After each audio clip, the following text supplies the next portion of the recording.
A Raisin in the Sun by Lorraine Hansberry. Welcome to the South Side of Chicago sometime after World War II. Meet Lena Younger, or Mama. Her husband died a few months ago. Meet Walter, Mama's son. He's married to Ruth, and they have a son, Travis. Beneath is Mama's daughter. She goes to college and wants to be a doctor. The entire Younger family lives in this really tiny and overused apartment. It sucks. A guy named Willie meets Walter at a bar and tells him to invest in a liquor store with him, and that'll make him rich. Walter's hooked. Life insurance money finally comes, and Walter begs Mama to use it to invest in the liquor store. Mama says no, and makes a down payment on the house. Walter's depressed now. Mama feels bad for making her son depressed, so she makes him the head of the family and gives the rest of the money to him. Walter invests all the money in the liquor store because why not?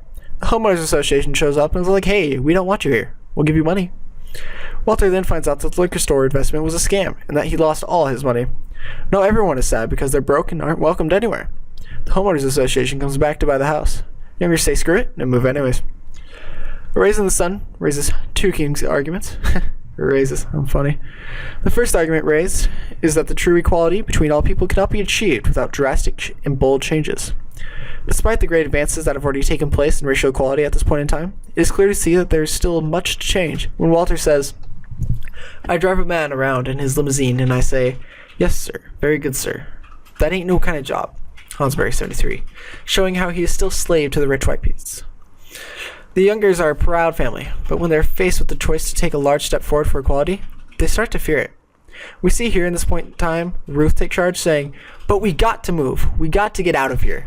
In Hansberry 139, to tell her family that this change is needed, lest they stay in the apartment and rot for the rest of their lives. The argument for bold steps towards change is concluded in the final act, where Walter tells the homeowners association that we have decided to move into our house, in Hansberry 148, making the proper decision for the family to move forward toward equality and not be afraid of it. The second argument that Raisin in the Sun presents is that greed is what tears families apart and prevents us from seeing the big picture. At the start of the novel, we see Mama refer to a disconnect between her and her children when she says, there's something come down between me and them that don't let us understand each other. Hansberry 52. This disconnect is later revealed to be the greed of Walter that he puts his self-worth in, as revealed through his actions without money, as he becomes depressed and says, that's sad too. Everything is sad. Hansberry 105. Walter, who by the way is our protagonist, shows the dangers of greed, while also showing us the power of its abandon when he becomes the true head of the family and loses all his money. And rather than accept the money back on the house, he says, we don't want your money. Hansberry 148. Showing that he is now reconnected to his family and able to see clearly what is necessary in the larger scope of life.